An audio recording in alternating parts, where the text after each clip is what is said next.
have two people in a hallway and Karash in a room with an orb that... Karash, I don't think this is something we can handle right now. That thing is in there for a reason. And I'm sure the reason isn't good, but we need to try to stop. We can't spend minutes here trying to get this iron apart. Can we destroy it? I mean, we could certainly try, but who knows what that could do if it releases all this energy in it.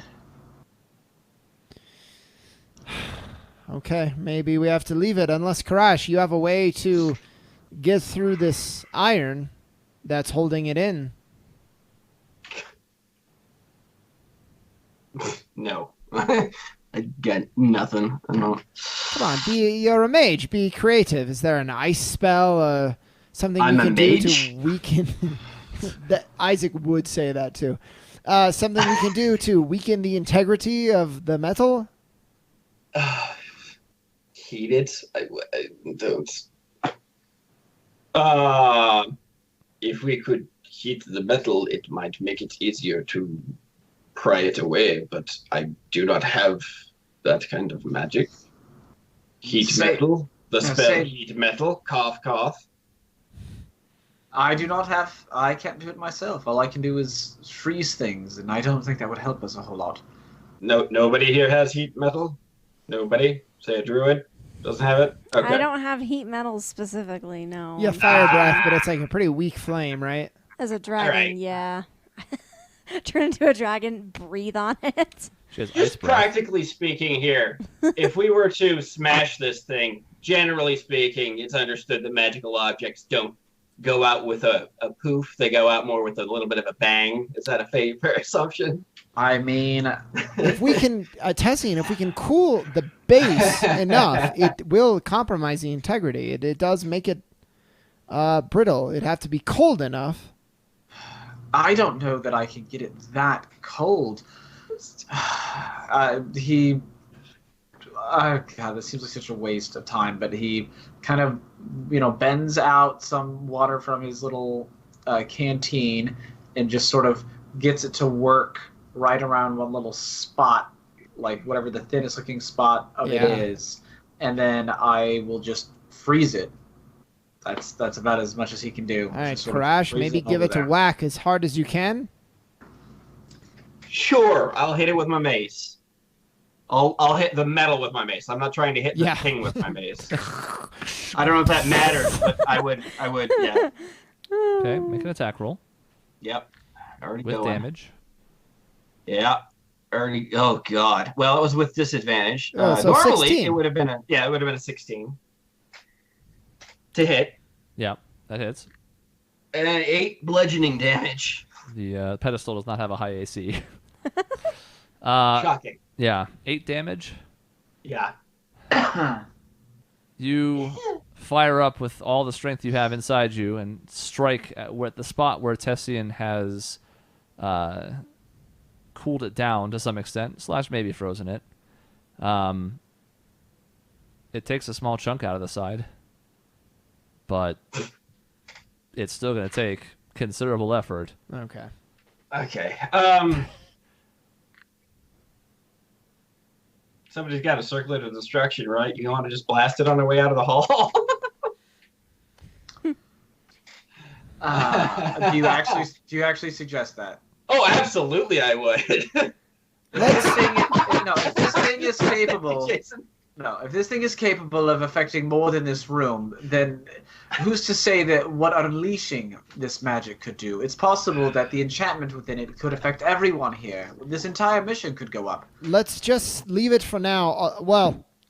Let's put behind us thoughts of removing it. Maybe when this is successful, right, everyone? We'll have time to come back and check it out. I will say the one thing that I'm curious about, if we were to put the bag of holding over it, it would cut it off somewhat, right? We can't seal the bag, but...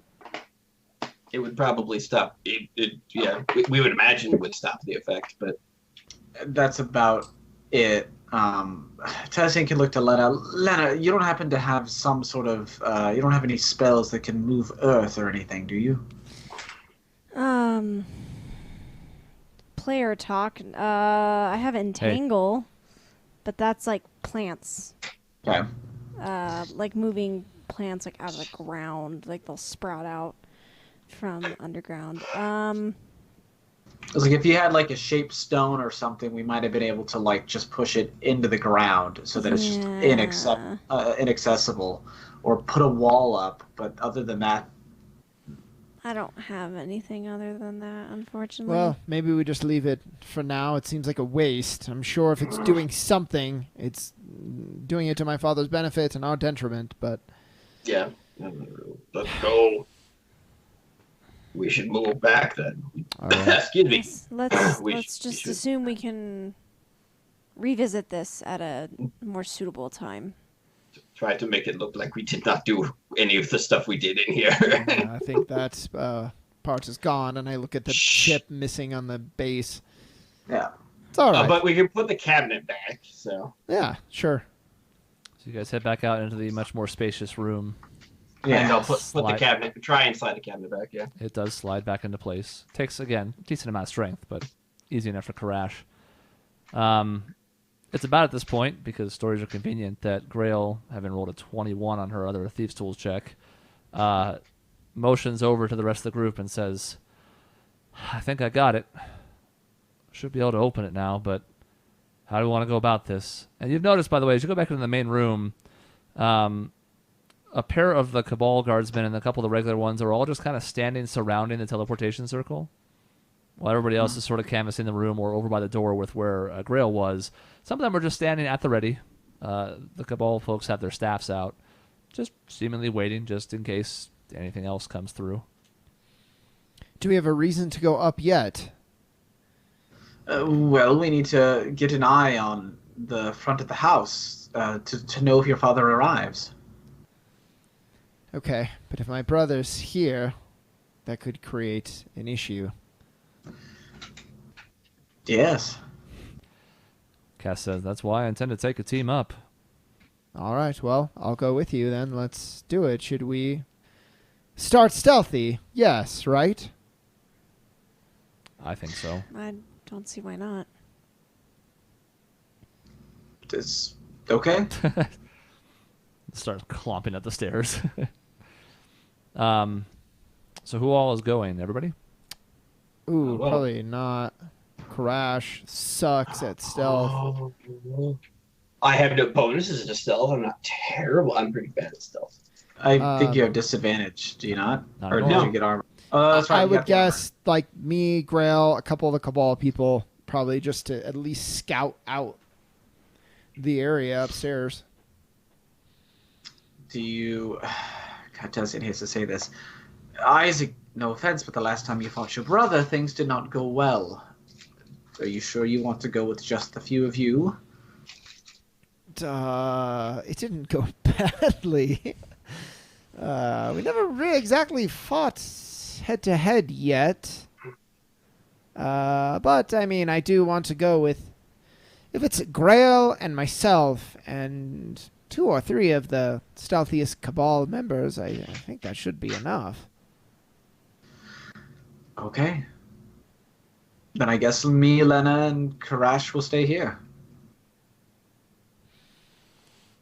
I think our biggest danger is revealing our location for now. But keep an eye out if you hear screaming or gunshots. That'll be your cue. If we hear gunshots, we'll come. Yes. I'm going to cast Bless on Tweedledee, Tweedledum, and is Cass going in this group? Yes. Cass. Oh, if we have Cass, we're fine. Plot armor! Okay. Okay. So you got a D4 for stuff. Lena, Tessie, and Karash staying behind. Yep. Yep. Okay. As you guys move into position, the group that's heading up, Grail kind of removes her thieves' tools, pulls the door open, and it leads into a darkened staircase that is going up. As you guys start to head up the stairs with whatever light source you deem necessary. Something will be necessary, but nothing too extravagant. Cass kind of slides up towards the front. She wants to be near point on this. And it heads upstairs for a couple of minutes worth. Straightforward. Before you reach what appears to be a dead end. Are we in hell? Okay. Is it another lock? Oh, just a dead end. Like a wall. Not like a door. That's what it seems to be. Another one of my father's tricks. Let's look around. He has a obsession, it would seem, with little tricks, espionage things. All right. You can make an investigation check if you'd like. If I were my father, I would put the secret switch here. 18 investigation. Ooh. Might as well just roll with the sheet. Grail has a 16. Cass. Ooh. A 22. Very nice. Working together to canvas the walls best you can with the limited light source that you have. Cass eventually stumbles on a piece of rock that juts out a little bit differently than the rest does. It's not smooth through here, but it does appear to have been like carved through stone to some extent. So it wasn't magically done. It was definitely dug out to some extent, but with purpose. But she pushes in on it, and something up ahead slides open to reveal what you, Isaac, recognize as a spare bedroom on the first floor. Okay. See, I told you. For being so smart, my father's very predictable. And then I explained this seems to be what it is, and it should give me a very good idea now of where we are in the house. Okay. Tess kind of motions for everybody to follow. She says, well, I think we make our way to the front then. See what's happening there. Disable any targets if we have to, and then we sweep the house. I would have you come up with me then, Isaac, since you know your way around the best. Of course. And once we secure the first room, I think you should go with the team that sweeps the house if you're okay with it. Help guide them to any particularly important rooms. Tell your men if they find a man named Wooster, he's the butler. You can trust him. Please be gentle. He's wily, but he's a little old and frail at this point. She gives you kind of a strange look, but she's like, fair enough. We can do that. She makes her way over to the door of this room, which this one is different than the ones that you were seeing when you infiltrated the manor last time, in the sense that you saw some recent use from the couple rooms that you went into, except for the one that connected to the secret passage that was basically empty. This room has no recent use whatsoever. The dust on top of the bookshelves in the room and this desk are all thick. We're talking like spider webs on most of the stuff. Like, hasn't been used in years. Dust thick. And it strikes you that in addition to you not having been back for a while, there's also those times where, as a kid, it didn't seem like it mattered where you ran throughout the house, but there are certainly some rooms that you haven't been in quite some time, and this is one where you're like, I knew this room existed, but boy, whatever guests we were having, haven't been any in a while. She makes her way over to the door that leads into the hallway on the first floor, and she says, everyone ready? I just nod. She tries to jiggle the handle, and it does not appear to be locked. Good, thank God. So you guys step out into the first floor hallway. What's everybody in the ground, or what is now sort of confirmed as the basement, doing?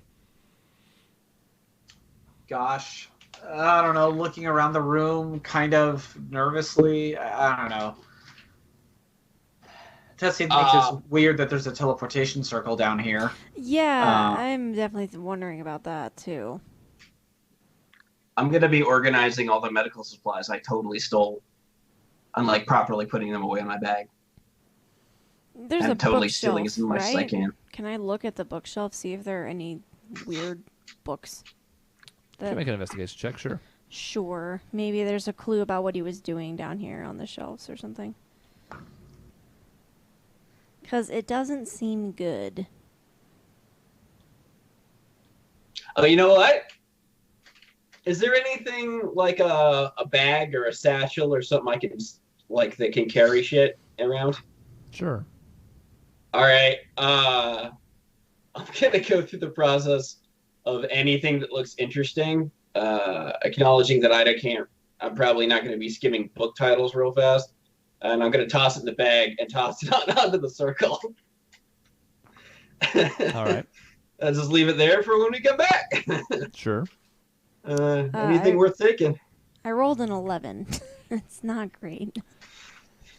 You're sort of distracted as you head over to the bookcase just with everything else going on, but you skim some of the titles on the shelves, and the basic gist of what you see on them is they are medical books. They appear to be about how to conduct surgery. There are various, there's an assortment of them, but some of them talk about how they're basically like a mix of external and internal stuff. Some of them are like just documenting the internal organs of humanoid creatures, and some of them are looking at the exterior problems that you might run into. One of them's a primer on stitches and how to patch someone back up. But all of them seem to be like intermediate primers on how to do certain medical procedures. Not for dummies, but it's also not like jargon that's complete gibberish to you when you flip through them, a couple of them quickly. Seems like somebody who has at least a modicum of understanding, but certainly not a like doctorate in it.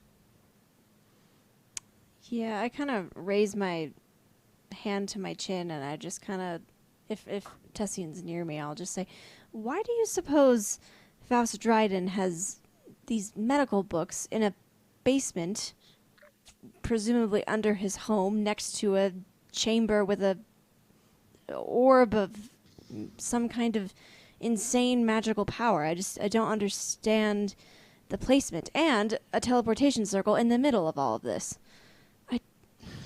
Can I hear any of what you just said? Certainly parts of it as you're wandering about. If I hear the word medical, I'm going over to the bookshelf.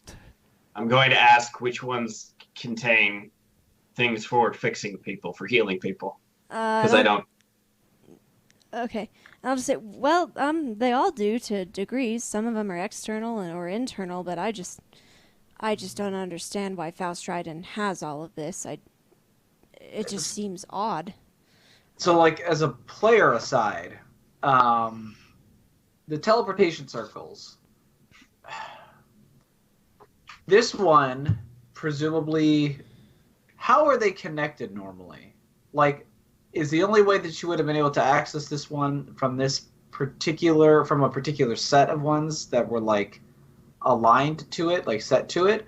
Or is this the generic one for Timberbrook? Does that make sense? Both exist. Okay.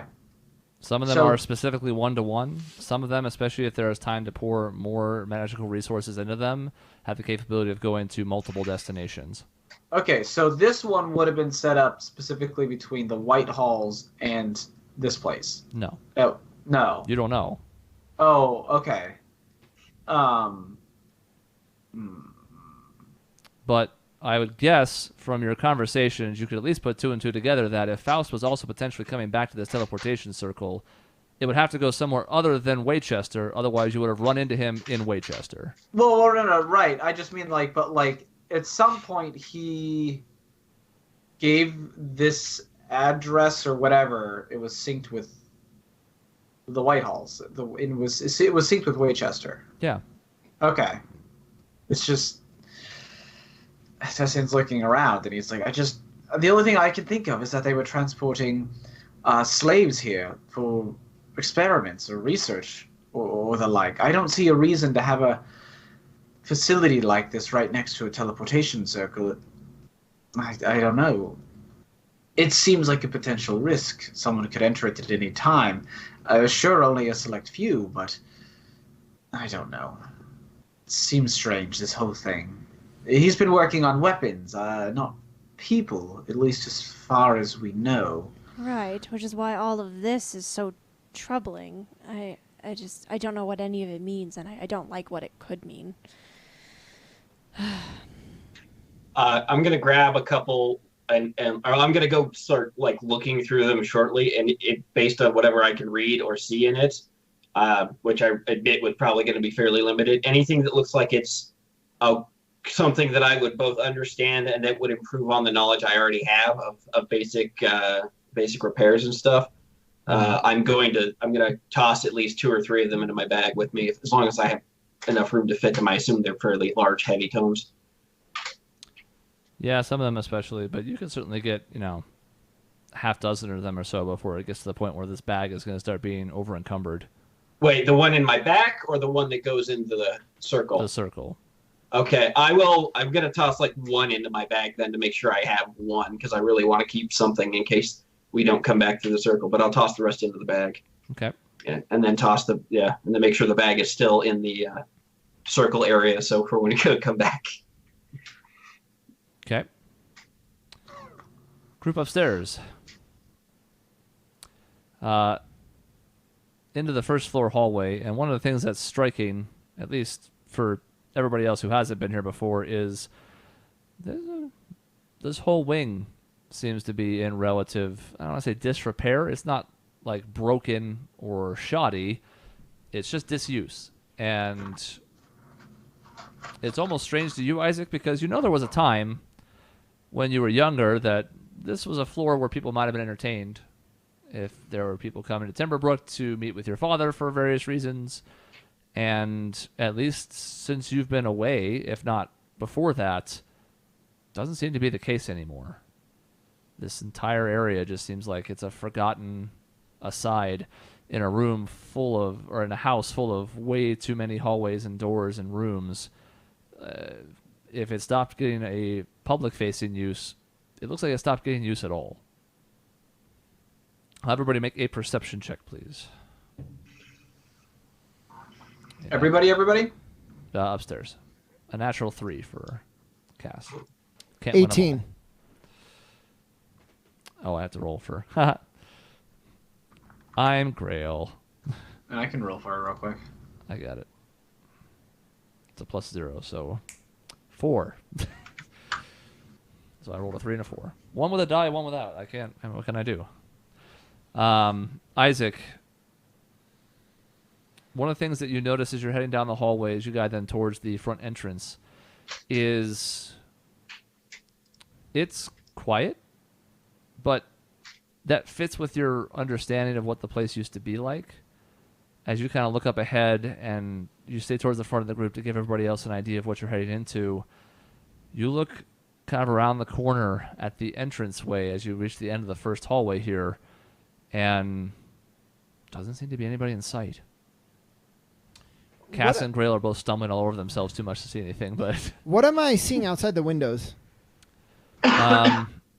Early morning light streaming in, and as such, with these being the first exterior windows you've encountered since you've popped out on the first floor, you can even see some of like the dust particles floating in the light as it streams through the windows.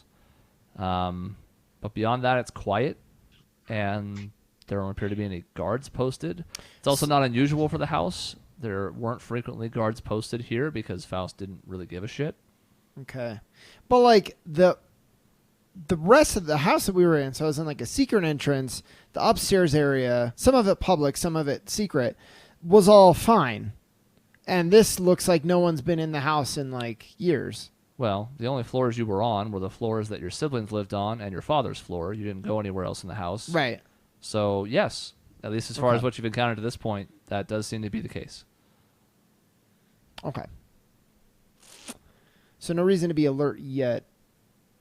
I'm like thinking, did we even teleport into this fucking dimension? But no reason to think otherwise. Okay. I'll make a mental note. I won't say anything yet. At this point, as you've kind of cleared the path up ahead, Cass gestures for a few of the guards to come over. And she says, all right, So, what do you think then? And she's looking at Isaac and Grail, but also her own men. She says, I could stay here with a few men and send others with you, Isaac, since you know your way about. Or I could come with you and we could just post guards. Come with me. My brother and sister can be a handful, and if they're both home, that changes things a little bit. She nods. She says, let's do it this way then. The three of us and you, and she points at one of the Alabaster Cabal. She says, you with us, that leaves 2 other Cabals and 2 more of her men stationed by the front door. So a couple of the mages, a couple of the regular folks. Says we'll go about half and half then, if that works. I guess I would ask Cass, I would say, for what it's worth, are we sure that this is the best course of action? We made it here in secret, so it didn't alert him that we're on our way or anything like that, but wouldn't the Empress want us to be upfront about it now, to issue like a formal warning and not be sneaking around the interior? I want it to be on the up and up and hold weight in the court of law. She says, that is all well and good, but I'm a little bit concerned about how your siblings will react. I'd like to isolate them before we do anything further with your father. And to be honest, I'd also like to at least have some advance notice when he's coming. If we can see him coming to the front entrance, the mages can alert us and we can make our way back down. But I'd rather not have people roaming about the house when this happens. Any other volatile things that could set him off, I want to get rid of as much as possible. All right, fair enough. Yeah, let's go. What Grail would like her to come if she's up for it. She says, I'll stay with you as long as you'll have me. Great. So, she separates her group as necessary. Where would you like to head next? I would just say sister's room, Alex's room, and Connor is not my brother. No, it is my brother. It is your brother. Oh, hey. Okay. So, you guide them to the elevator at the back end of the entrance hall here in the middle. And head up to the, I think it was 23rd floor. Jesus. I'd have to double check my notes now. It involved a lot of scrolling, so we're not going to worry about it. But I think it was 23rd with Faust up on the 24th or 25th. You head up a lot of floors. Okay.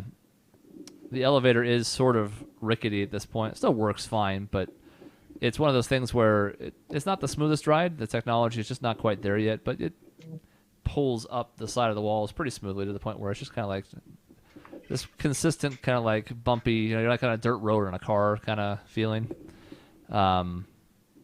And within about a minute, you pop out on the 20X floor with the appropriate rooms for your siblings. Okay. So So you look from Cash. She says, all right, where to? And I nod to Connor's room. Okay. Guys, kind of make me a stealth check, everybody, please.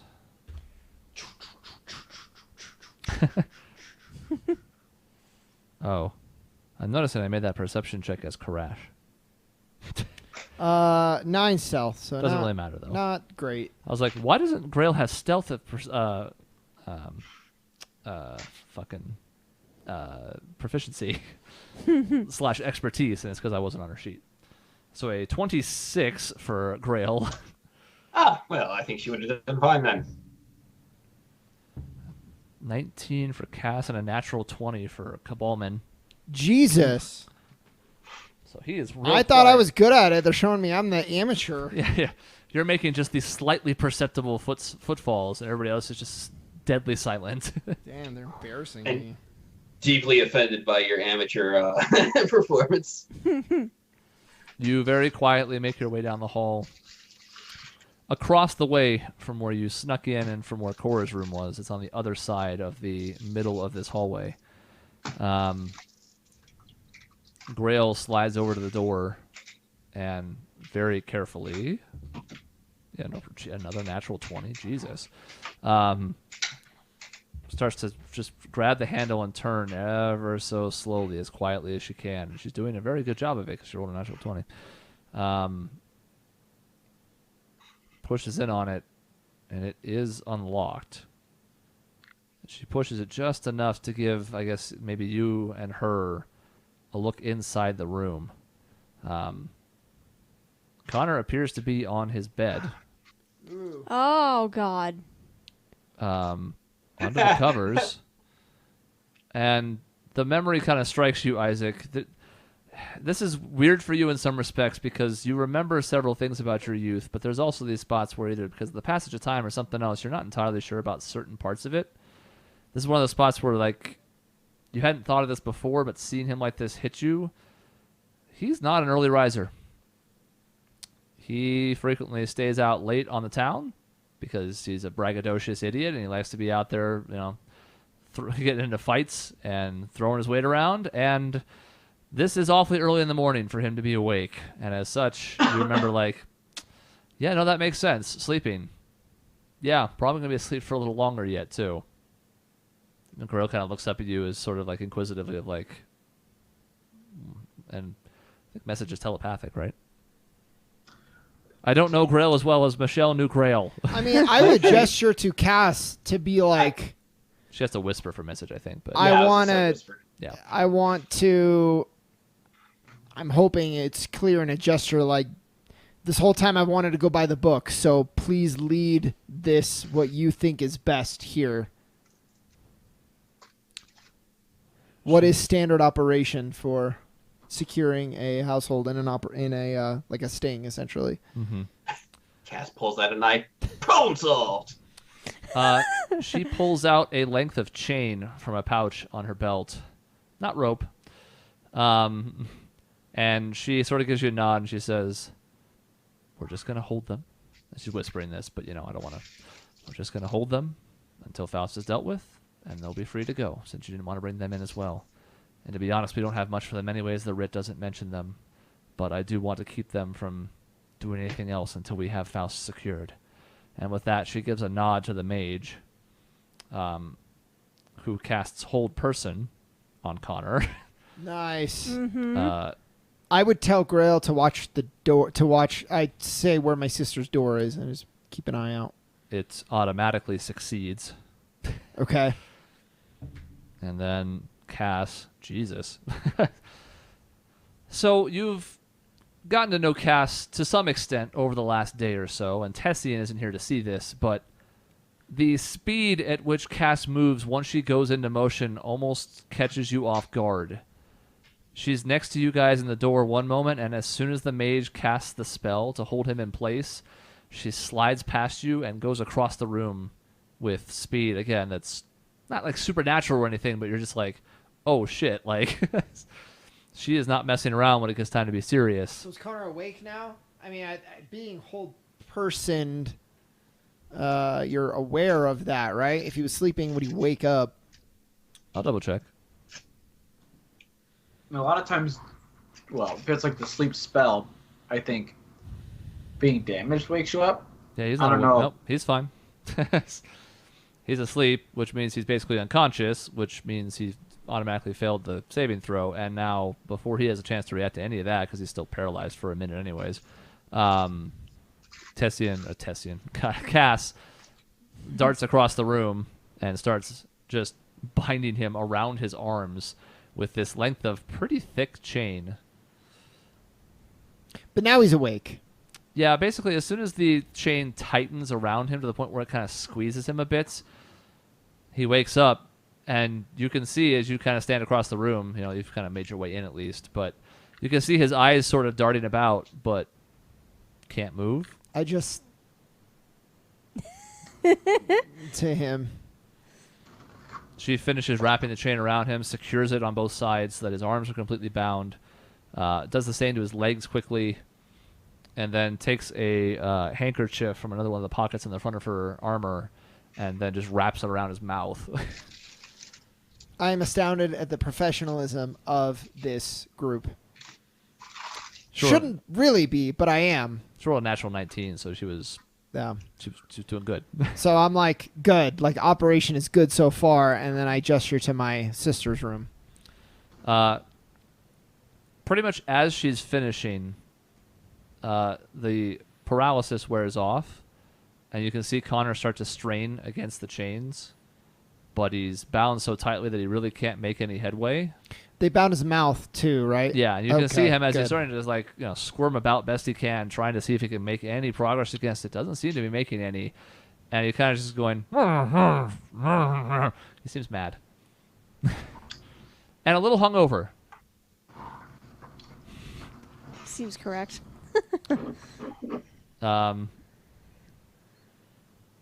I like bend down in front of him, and I'm like, I wish I could think of something wittier to say right now. And I slap him in the cheek a little bit, and I walk out.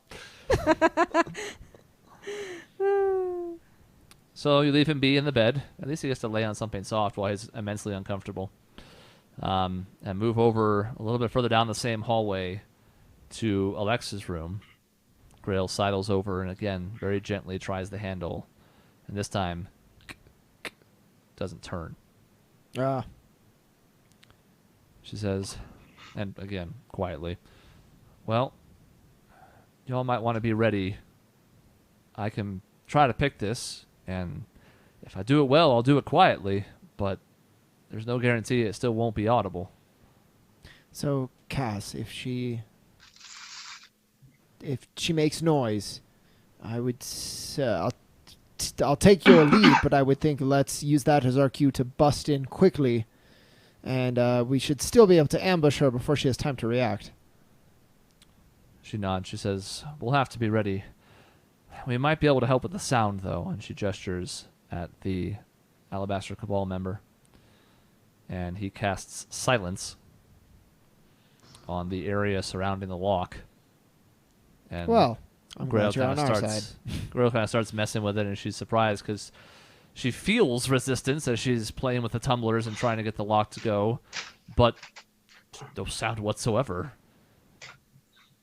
In fact, she kind of looks, she's working, and she gets to like a midway point. She kind of looks up at the group, and she goes to whisper, and she can't say anything either because she's inside the radius. All of you are.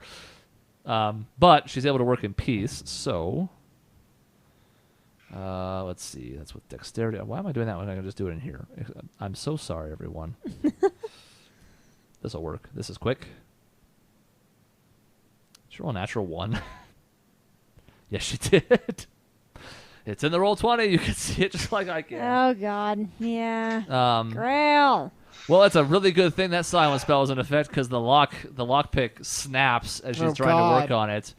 Makes no sound, but does she has just a little piece of it in her hand as she looks back, and she again goes to say something really briefly before she catches herself, realizes it's not going to work, and she just gestures to her thieves toolkit, pulls out another one. She's got 3 left now.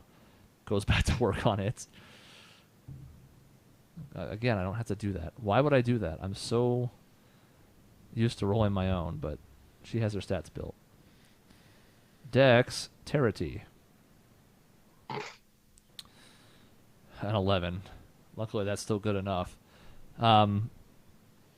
Alexa appears to be more cautious than her brother, but only so much. And with a few more moments of time, Grail, who's pretty good at this stuff, picks the lock, turns the handle. Now she doesn't have to do it slowly, so she turns it quickly and pushes the door open.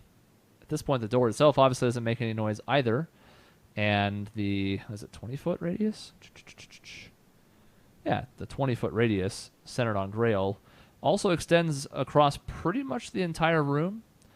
Like Cora's room and Connor's as well, it's a decent-sized room. Certainly not as large as Faust's, but the kids in the family seem to be doing okay for themselves. So it only covers maybe about halfway across the room, but as you swing the door open, Alexa is not in it. At least as far as you can tell. I'll check the closet, under the bed, Mm-hmm. all the obvious spots. Rooting through her room real quick, the bed does look like it was recently used. Last night probably. There's almost like a faint bit of warmth to it still.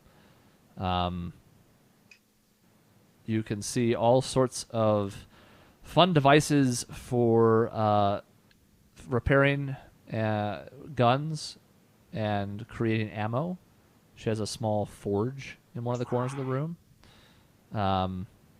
There's some bullets scattered about if you want to grab some. I would love to. I was actually going to ask, is there anything of those fancy tools that she has that seems at all portable? The tools, yes, but the heat source required to make everything pliable, no. I'll still take a couple tools if I can fit them easily and they're not super cumbersome. Just slide them in my jacket. Most of the bullets here are of a different caliber, but you are able to scrounge up 19 bullets for your guns. Sweet. At least it look like they'll work. Most of them are larger, longer, like the rifle she carries. Makes sense. Um, I'm going to take those too. okay, Better I have them than her. sure. But canvassing the room, looking inside the closets, looking under the bed, all the places where she could potentially be hiding, no sign of her anywhere. Okay. We can go. And I'm still kind of following Cass's lead, but I would imagine now we go back to the front. I say, if my sister's not here, it probably means she's out. There's really nowhere else in the manor she would go to, I wouldn't think. She nods. She says, well, if she's not here, that's easier for us. She kind of walks back out and back towards Connor's room and looks in on him, and he's still kind of, grumbling and muttering under his breath and trying to break free and still not really getting anywhere, despite the fact that he's relatively strong. The chains seem to be having an especially strong effect on him. She says, well, what do we do with him? Do we leave him here? I don't think he can go anywhere, but should we keep an eye on him? Should we bring him with us and put him somewhere downstairs? Sure. Let's leave him. Bring him with us. Okay. She goes over, and Connor's a large man. That's sort of been his one main advantage over you over the years. Like, he's big, he's bulky, and his muscles are rather large, except for the brain. But she heads over there, and despite him probably weighing 260 pounds or so, picks him up on one shoulder. Has to kind of balance a little bit. It's not the easiest thing for her, but she's like, yeah, she's got that. She goes, all right. Shall we head back? Don't want to miss anything exciting. Let's go. And she's having to kind of keep shifting his weight a little bit as he kind of tries to flail about. But again, with all of his extremities bound, he's not able to do a whole lot more than kind of flop about like a dead fish. If he gets too unruly, feel free to drop him a few times. And it raises a little bit additional protest from Connor, who's still just got the thing bound in his mouth. But he can't seem to do much about it at the moment. So you can get your licks in while you can.